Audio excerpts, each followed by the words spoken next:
Hello students. तो इससे पहले हमने समुच्चय में क्या क्या पढ़ा है। आपने पढ़ा समुच्चय की परिभाषा, समुच्चय क्या होता है और उसके वो किस प्रकार से निरूपित किया जाता है, उसकी विधियाँ क्या है निरूपण की। उसके अतिरिक्त टाइप्स ऑफ सेट्स पढ़े। ठीक। अब आपके पास होता है उपसमुच्चय। आपके पास उपसमुच्चय यानी सबसेट। इस चैप्टर में आपके पास सबसे इंपॉर्टेंट टॉपिक आपके पास कह सकते हैं कि क्या है, सबसेट आपके पास। ठीक है, पर आपको जब तक समुच्चय नहीं आएगा तब तक उपसमुच्चय नहीं। ठीक है, मान लो मैंने दो सेट कंसिडर किए। मैंने माना कि आपके पास दो दिए हुए समुच्चय इस प्रकार से हैं। Let A equal to A B C और बी इक्वल टू है A B C D E F और जी।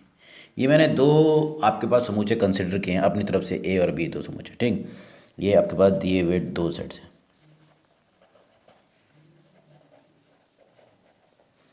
तो मैं आपसे जानना चाहूँ कि भाई बताओ कि कौन सा ऐसा समुच्चय है जिसके जितने भी अवयव हैं वो दूसरे समुच्चय में भी हैं। देखो, ए में तीन अवयव हैं। मैं कहूँ number of element in A equal to कितना है, 3। यानी ए का कार्डिनल नंबर यानी गणन संख्या कितनी है, 3।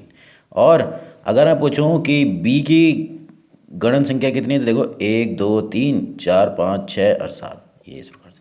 तो सिंपल सा है कि number of element in B क्या है, ग्रेटर देन क्या है, number of element in A, ये इस प्रकार से। ठीक, तो ए में एक अवयव कम है और बी में अवयव ज़्यादा है। तो अब ये तो कंडीशन मैंने ली कि कार्डिनल नंबर किसका देगी, यानी किसमें अवयव की संख्या ज़्यादा आपके पास, ये मैंने आपके पास कह दिया। ठीक, तो ये इस प्रकार से। तो अब मैं बात कर रहा हूँ कि ए में तीन अवयव हैं और अगर मैं गौर से देखूँ तो आपके पास देखो ए के तीनों अवयव क्या हैं, बी में भी देखो प्रत्येक, ये साइन किसका है, फॉर एवरी, ये साइन किसका है, for every element, for every A, ये आपके पास for every X belongs to A, जो प्रत्येक एक्स जो क्या है ए में है, also X belongs to B. तो आपके पास ए का कोई भी अवयव आप ले लो, वो सारे के सारे एलिमेंट किस में भी है, बी में भी बिलोंग्स कर रहे हैं। तो अगर किसी समुच्चयों के लिए कंडीशन क्या हो रही है कि ए के अगर दो समुच्चय ए और बी इस प्रकार से हैं कि ए के सभी अवयव क्या हो रहे हैं, बी में, ये कहा ना प्रत्येक, ये साइन किसका है, प्रत्येक, for every X belongs to A X is also belongs to B. X क्या मिल रहा है, बी में भी प्राप्त हो रहा है, मतलब ए का प्रत्येक अवयव क्या हो जा रहा है आपके पास बी में भी उपस्थित, यानी ए का प्रत्येक अवयव यदि बी में उपस्थित हो तो उस टाइम पर ए क्या कहलाएगा, बी का उपसमुच्चय। इस टाइम पर ए इज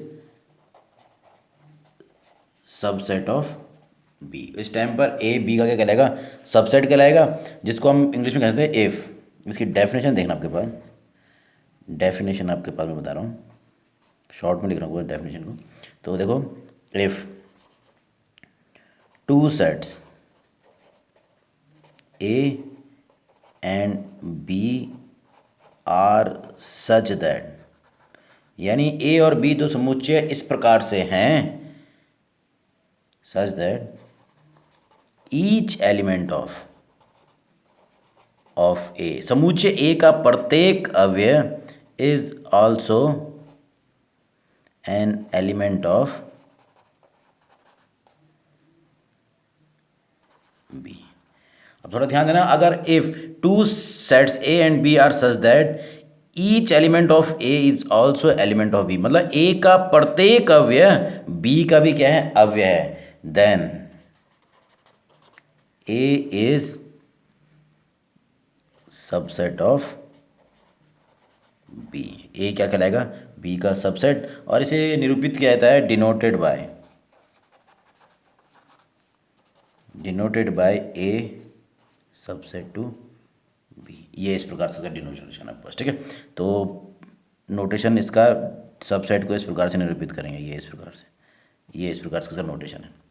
कभी कभी क्या होता है कि अगर मैं कहूँ, मान लो कि ये ए था, ये बी है, अगर मैं ए के स्थान पर मैं लिखता कि भाई ए समुच्चय क्या होता, A B C D F G और ई, मैंने इस प्रकार से लिख दिया। मान लो कि अब ए समुच्चय ये है, तो मैं आपसे पूछूं कि क्या ए के सभी अवयव बी में हैं, मैं पूछ रहा हूँ ए के सभी अवयव बी में हैं तो हैं, और पर एक चीज़ और है, तो बी के भी सभी अवयव क्या हैं, ए में हैं। देखो, तो ए के सभी अवयव बी में हैं तो बी के भी सभी अवयव क्या हैं, ए में हैं। तो हो रहा है क्या, A B C D E F G, यहाँ पर भी वही थे, इसमें भी 7 एलिमेंट, इसमें भी 7 एलिमेंट। ठीक, तो इस केस में आपके पास ए के सभी अवयव बी में हैं और इसके अतिरिक्त मैं ये भी कह सकता हूँ कि बी के भी सभी अवयव क्या हैं, ए में। तो इस केस में भी ए क्या कहलाएगा, बी का उपसमुच्चय, क्योंकि डेफिनेशन तो यही है कि अगर ए के प्रत्येक अवयव बी में हो तो ए क्या कहलाएगा, उसका सबसेट। तो इस केस में भी भले ही ये दोनों समान समुच्चय हो गए, पर इस केस में भी क्या कहलाएगा, ए बी का सबसेट। इसलिए इस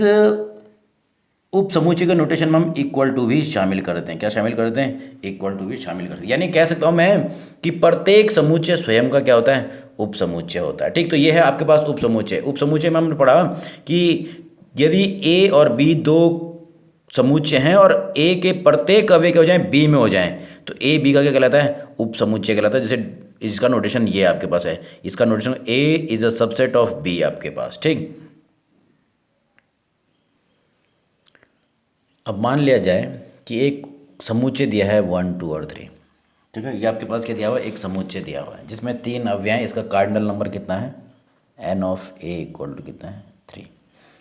अगर मैं आपसे पूछूं कि भाई बताइए कि रिक्त समुच्चय इसका उप समुच्चय होगा नहीं। एक बार देखो, पहला केस फाई, जिसे हम निरूपित करते हैं इस प्रकार से, इसमें कोई भी एलिमेंट नहीं है। अगर इस फाई को इसका उपसमुच्चय होना है तो अनिवार्य रूप से इस फाई का अवयव क्या होना चाहिए, ए में होना चाहिए। अब क्योंकि इसमें तो कोई भी अवयव नहीं है तो ये ए का उपसमुच्चय होगा नहीं। तो हमें से याद रखना कि जो रिक्त समुच्चय होता है is always a subset of any set. कोई भी समुच्चय ले लीजिए, उसके लिए एक रिक्त समुच्चय क्या आएगा, उसका आपके पास एक समुच्चय, ठीक, उपसमुच्चय। ठीक, phi is subset of all sets. कोई भी समुच्चय ले लीजिए, उसके लिए फाई क्या होगा, हमेशा एक उप समुच्चय आपके पास। ठीक, इसके अतिरिक्त दूसरा जो मैंने आपको अभी बताया, A is subset of A itself, मतलब प्रत्येक समुच्चय क्या होता है, स्वयं का उप समुच्चय होता है। ये भी याद रखना आपके पास, every set is subset of itself, यानी प्रत्येक समुच्चय स्वयं का क्या होने वाला है, उप समुच्चय होने वाला है। यानी आपके पास क्या होता है, मैं ये नहीं, इसके आधार पर एक निष्कर्ष निकाल सकता हूँ कि प्रत्येक समुच्चय के कम से कम दो क्या होने वाले, उप समुच्चय वाले हैं। Every set have at least 2 subsets. प्रत्येक समुच्चय के लिए कम से कम क्या है, 2 सबसेट होंगे, उप सबसेट्स। उनके क्या होंगे, every set have at least 2 subsets, phi and itself. एक तो फाई होगा और एक क्या होगा, वो स्वयं। तो प्रत्येक समुच्चय के अपने पास मतलब प्रत्येक समुच्चय के लिए उप समुच्चयों में कम से कम 2 उप समुच्चय तो होने वाले हैं। एक तो फाई होगा और एक क्या होगा, वो स्वयं आपके पास। ठीक है, तो ये इस प्रकार से आपके पास था कि समुच्चय के लिए उप समुच्चय। ठीक, अब मैं जानना चाहता हूं कि समुच्चय ए ये है, इसके संभवित सबसेट क्या क्या होंगे। देखो, पॉसिबल सबसेट ऑफ,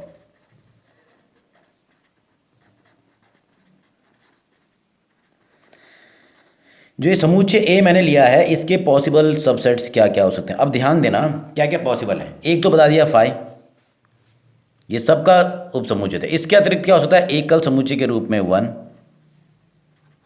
2 3, ये इसके उप, देखो फाई तो आपको मालूम है सभी समुच्चयों का उप समुच्चय होता था, इसलिए ये फाई ए का क्या, ए का भी क्या होगा, उप समुच्चय है। उसके अतिरिक्त देखो ये 1, जिसमें ये एकल समुच्चय, 3 एकल समुच्चय बनाए इसके 3 अवयवों की मदद से। ठीक, 1 2 और 3। ठीक, देखो क्या इसका अवयव ए में उपस्थित है बिल्कुल। क्या इस समुच्चय का अवयव इस समुच्चय में, इस ए में उपलब्ध है, ये भी आपके पास। ठीक, इसी प्रकार से ये तो सिंगलटन बने जो एकल समुच्चय। अब क्या बनेंगे, युग्म वाले, 1 के साथ 2 का युग्म, 1 के साथ 3 का युग्म, और ऐसे ही 2 के साथ 3 का युग्म। तो देखो 1 2, इस वाले समुच्चय को देखने के बाद ये वाला जो समुच्चय है, इसमें 2 अवयव 1 2, और दोनों के दोनों किस में आ रहे हैं, ए में आ रहे हैं, यानी ये किसका उप समुच्चय है, ए का। फिर उसी प्रकार से 1 3 आपके पास है तो 1 3 इसमें आ रहा है, फिर 2 3 है वो भी इसमें आ रहा है। तो यानी ये तो हो गया रिक्त समुच्चय, जो हमेशा किसी भी दिए हुए समुच्चय का उप समुच्चय होता है। फिर ये बनाए एकल वाले, ये युग्म वाले। अब स्वयं ए, यानी ए क्या था आपके पास, आपको मालूम है स्वयं ए जो है वो भी क्या कहलाएगा, उसका उप समुच्चय कहलाता है। अब आपको मालूम है प्रत्येक समुच्चय क्या होता है, स्वयं का उप समुच्चय। तो ये इसके क्या क्या पॉसिबल आपके पास सबसेट्स आ गए। और देखो नंबर ऑफ सबसेट्स कितने हो गए, नंबर ऑफ सबसेट्स हो गए इक्वल टू 8। कितने आए देखो, 1 2 3 4 5 6 7 और 8। और यहाँ से आपके पास फॉर्मूला मिलता है आपके पास, अगर किसी समुच्चय में अवयवों की संख्या दी हो तो हम उसमें उप समुच्चयों की संख्या निकाल सकते। देखो जनरल फॉर्म में मान लो let A be n एलिमेंटिक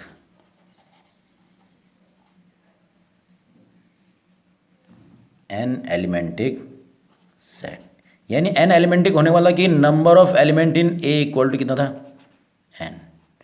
N के स्थान पर अगर आपको एन कंफ्यूज कर रहा है तो आप इसको एम भी लिख सकते हो, आप पे डिपेंड करता है, ठीक है। यानी ए में अवयवों की संख्या कितनी है, एन। एन एलिमेंटिक सेट का मतलब होगी उसमें अवयवों की संख्या कितनी है, एन। तो नंबर ऑफ सबसेट हो जाएंगे देन नंबर ऑफ सबसेट्स हो जाएंगे 2 की पावर n। यहाँ पर भी ऐसा ही हुआ है, 2 की पावर, इसमें a में अवयवों की संख्या कितनी है, 3, तो 2 की घात 3। तो आपके पास ध्यान देना है, अगर किसी आपके पास समुच्चय में अवयवों की संख्या दे दी जाए और आपसे कहा जाए कि उसके सबसेट्स की संख्या ज्ञात कीजिए, उस समुच्चय के जितने भी संभावित सबसेट हैं उनकी संख्या ज्ञात कीजिए, तो कितना होगा, 2 की पावर n के द्वारा निकाले जा सकते हैं। जैसे यहाँ पर था एग्जाम्पल में ये था, इसमें n का मान 3 है, यानी आपके पास अवयवों की संख्या 3 थी, तो इसलिए सबसेट्स की संख्या हो गई 2 की घात 3 मतलब 8। तो कुल कितने आ रहे हैं, 8। ध्यान देना ए जो है, आपको मालूम है प्रत्येक समुच्चय जो है स्वयं का उपसमुच्चय होता है। एक तो ये होने वाला है, एक फाई भी सभी समुच्चय का उपसमुच्चय होता है। उसके बाद हम क्या करेंगे, पेयर सिंगल वाले या युग्म वाले इस प्रकार से लेने वाले आपके पास, ठीक है। तो ये इस प्रकार से आपके पास अगर कहा जाता है कि अगर एक है एन अवयवी आपके पास समुच्चय है, यानी उसमें एन अवयव हैं, तो आपके पास उसमें एन अवयव हैं, तो नंबर ऑफ सबसेट यानी उप समुच्चयों की संख्या कितनी हो जाएगी, 2 की पावर n। ये बहुत इंपॉर्टेंट फॉर्मूला है और ये कई जगह यूज़ होने वाला है जब हम आगे घात समुच्चय पढ़ेंगे उसमें आपके पास, ठीक। अब जो मैं बताने वाला हूँ वो है डिसजॉइंट सेट्स। अब डिसजॉइंट यानी असंयुक्त समुच्चय, ये ठीक उप समुच्चय का ठीक उल्टा होने वाला है। कैसे, देखो माना दिए हुए समुच्चय आपके पास हैं ए इक्वल टू, ए आपके पास है A E I O और U, मालूम है ना किसका समुच्चय है, ये है अंग्रेजी वर्णमाला के जो स्वर होते हैं उनका समुच्चय, ठीक। और इसी प्रकार से B इक्वल टू है 1 2 3 4 और 5, ये दो समुच्चय हैं। अगर मैं पूछूं आपसे क्या ए बी का उपसमुच्चय है, बिल्कुल नहीं, क्योंकि ए का कोई भी अवयव नहीं है, यानी A is not a subset of B, A B का उपसमुच्चय नहीं है। और अगर मैं पूछूं बी ए का उपसमुच्चय है, तो वो भी क्या है, उपसमुच्चय नहीं है। दोनों के दोनों एक दूसरे के क्या उपसमुच्चय नहीं है। क्यों नहीं है, क्योंकि उनमें कुछ भी उभयनिष्ठ नहीं है। तो दो समुच्चय ए और बी क्या कहलाते हैं, असंयुक्त या डिसजॉइंट कहलाते हैं, यदि उनमें कोई भी अवयव क्या उभयनिष्ठ ना हो। यानी आपके पास क्या हो जाएगा, A and B are disjoint set, क्या कहलाएंगे वो, डिसजॉइंट सेट है ना, असंयुक्त समुच्चय। If they have not common elements, तो अगर वो क्या करेंगे, असंयुक्त करेंगे कि अगर यदि उनमें क्या कुछ भी उभयनिष्ठ अवयव ना हो, कुछ भी उभयनिष्ठ नहीं होना चाहिए। देखो पर यानी ये भी कह सकता हूँ कि यानी ए बी का उपसमुच्चय नहीं हो और बी ए का उपसमुच्चय ना हो, तो इस टाइम पर ये कहलाएंगे आपके पास असंयुक्त समुच्चय कहलाएंगे आपके पास, जो हम आगे भी पढ़ेंगे आपके पास, ठीक है। इसका एक इंट्रोडक्शन थोड़ा सा आगे बस ये, पर मैंने क्योंकि यहाँ पर उप समुच्चय पढ़ाया तो उसका ठीक उल्टा आपके पास असंयुक्त समुच्चय भी आपको बताना चाहिए था आपको। तो मैंने असंयुक्त समुच्चय क्या बताया, यदि उनमें कुछ भी उभयनिष्ठ ना हो, तो ए और बी क्या है, तो हम कह सकते हैं कि ए और बी क्या कहलाता है आपके पास, असंयुक्त कहलाता है यदि कोई भी अवयव उभयनिष्ठ ना हो। तो ये इंपॉर्टेंट है कि कोई भी अवयव उभयनिष्ठ नहीं हो। उस केस में तो क्या हो रहा था, ए बी का उपसमुच्चय कब कहला रहा था, कि यदि आपके पास क्या होता है उसमें कोई ना कोई अवयव क्या हो रहा है, ए के सभी अवयव अगर बी में आ रहे हैं तो वो उसका उपसमुच्चय कहला रहा है। ठीक, और अगर उन दोनों में कुछ भी उभयनिष्ठ नहीं है तो क्या कहलाएंगे, परस्पर असंयुक्त। असंयुक्त मतलब डिसजॉइंट सेट आपके पास। ठीक है, तो ये आपके पास था, आपके पास संयुक्त हुआ, आपके पास ये था असंयुक्त समुच्चय, और इससे पहले मैंने बताया उप समुच्चय। ठीक, इसके थोड़ा सा आपके पास देखो क्वेश्चन जो आपके पास हम करते हैं, आपके पास एक दो क्वेश्चन मैं बता रहा हूँ आपके पास। तो क्वेश्चन आपके पास है, देखो ये दो समुच्चय दिए हुए हैं। पहला समुच्चय ए जो है उसमें एक्स कैप इंटीजर, जेड मतलब पूर्णांक है, और या दूसरे वाले में भी एक्स को पूर्णांक ही होना है, पर पहले वाले में कंडीशन दी हुई है कि वो क्या होगा, इस समीकरण को संतुष्ट करेगा। एक्स एक्स ऐसा होना चाहिए पूर्णांक के साथ साथ इस समीकरण को भी संतुष्ट करना चाहिए, और जो दूसरा आपके पास है वो इस कंडीशन को फॉलो करेगा कि x का मान -5 से अधिक या -5 के बराबर और 7/3 से छोटा होना चाहिए। तो आपको चेक करना है, आपको दर्शाना यह है कि क्या a क्या है, b का उपसमुच्चय है अथवा नहीं। तो पहले मैं इन दोनों समुच्चयों को समुच्चय निर्माण रूप से रोस्टर रूप में लिखूंगा। देखो आपके पास तो पहला आपके पास है a equal to x belongs to z और x² + 3x - 10 = 0। तो पहले हम क्या करेंगे, इस इक्वेशन का सॉल्यूशन निकालेंगे, वो यहीं अंदर कर रहा हूँ। तो इसको मैं लिख सकता हूँ x बिलोंग्स टू z, और इसका जब फैक्टर करेंगे तो 10 ये है, 10 का ऐसा फैक्टर जिसका माइनस करने पे 5 दूने 10 आपके पास होता है 10, और 5 आपके पास देखो, क्योंकि यहाँ पर आपके पास जो फंक्शन है उसमें आपके पास ऐसा कुछ वैल्यू चाहिए कि आपके पास क्या होगा, जिसको माइनस करने पर आपके पास 3 आना चाहिए। तो मैंने लिख दिया इसको x² + 5x - 2x - 10 लिख सकते हैं = 0।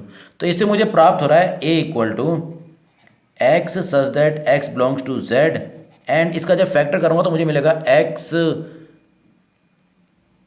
+ 5 और x - 2 = 0। तो ये मुझे प्राप्त हो रहा है आपके पास। ठीक, तो देखो आपके पास मुझे इक्वेशन को जब मैंने सॉल्व किया तो गुणनखंड के रूप में मुझे प्राप्त हो रहा है यहाँ पर x + 5 और x - 2, इससे मुझे मिलेगा x = -5 और x = 2।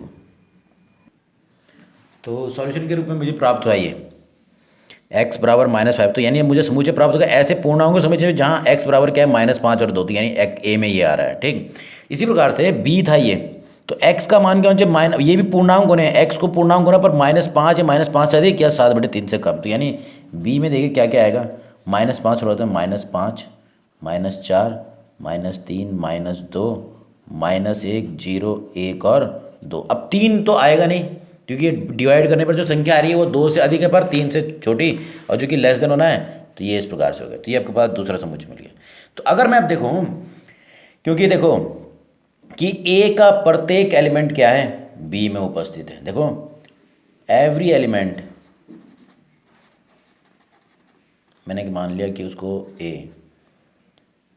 Of a capital A is also element of b। वो क्या, a का प्रत्येक अवयव के b का भी एलिमेंट है।